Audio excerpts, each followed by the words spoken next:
What's going on, everybody? It's Ndukauba, and yeah, I know I look like a total mess right now, but that's actually because I've been staying up working on my actual reaction video for watching the Super Smash Bros. Direct that happened yesterday afternoon, but for some reason it's been messing up. So I'd rather take this opportunity to just give you guys my impressions right now.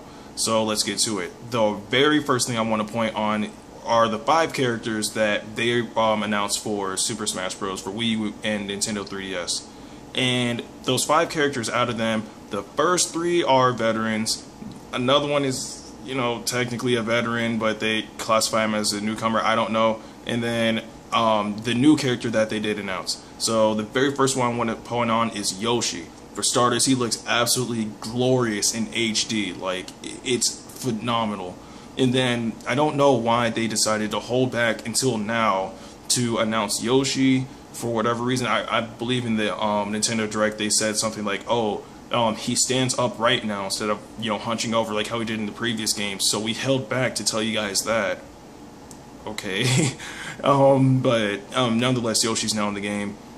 The next one took me a bit by surprise is Zero Suit Samus, because, you know, it showed that Samus using, you know, her final smash, which is Zero Laser, and naturally when she uses a Zero Laser, her armor would, you know, break off, and then, you know, she's Zero Suit Samus. But they now took out transformations in this game, or, you know, things that would naturally cause transformations. So when she uses the Zero Laser, she stays as Samus. So I was like, whoa, what about Zero Suit Samus? And he trolled the mess out of everybody, talking about, oh, yeah, Zero Suit Samus is not coming back in this game. Then all of a sudden you see her in like phenomenal HD and you're like, oh crap. But yes, if Zero Suit Samus is back, she's now her own standalone character instead of like a transformation by using Final Smash. She looks amazing. Like, her Brawl iteration of herself looks like absolute garbage compared to this. And then she has a slightly revised moveset. She now has these boots. I don't know, but they look awesome. It really improved her aerial game a bit, and it really did improve her aerial recovery. Like, I would take that any day instead of that weird jump that you did with her on Brawl, but whatever. Next is Sheik. Now, I saw Zelda, and she was using her down B. Naturally, when she uses her down B, that's how she transforms into Sheik. But now she summons Shadow Soldier.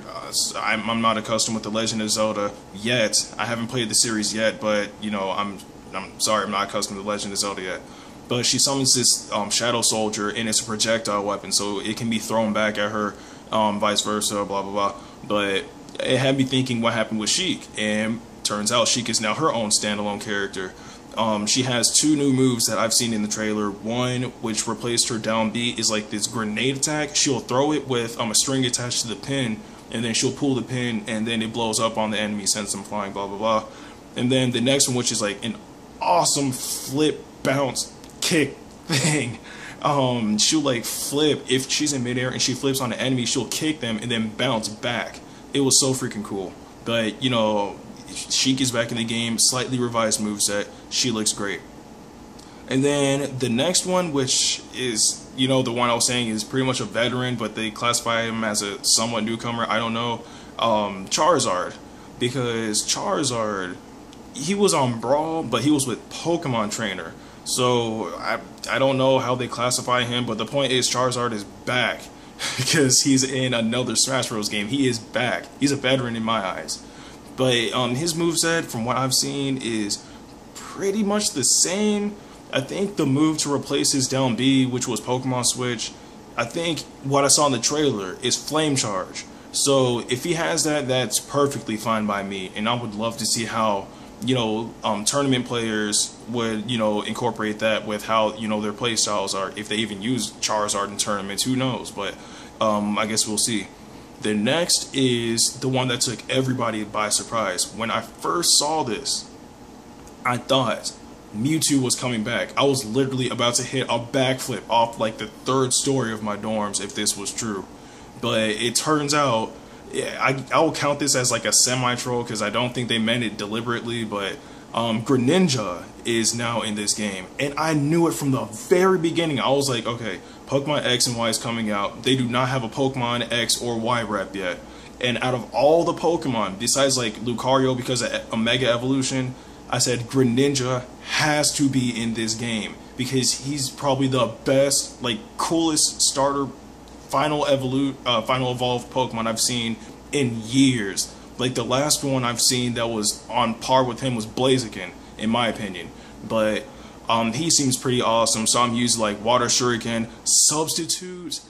Oh my god, he's going to be a freaking monster. I can't wait to use Greninja. I've waited so long to see him in Smash Bros, and he's going to be freaking awesome. So those were the 5 characters that they announced for Smash Bros in this Direct. I say they did that justice because, I mean, we did go an entire month with no character reveal. So I think, you know, pretty much 4 veterans and a newcomer pretty much makes up for the entire month of not telling us anything. But now on to different things. One thing I noticed in particular for the 3DS, which this is a 3DS exclusive, is a new mode called Smash Run. Now, if people are accustomed with the GameCube game Kirby's Air Ride, I don't remember the exact mode name, like City something or something like that, where you would gather power-ups and all that. Then after a certain time limit, you battle out or something like that. That's pretty much, no, that's exactly what this is.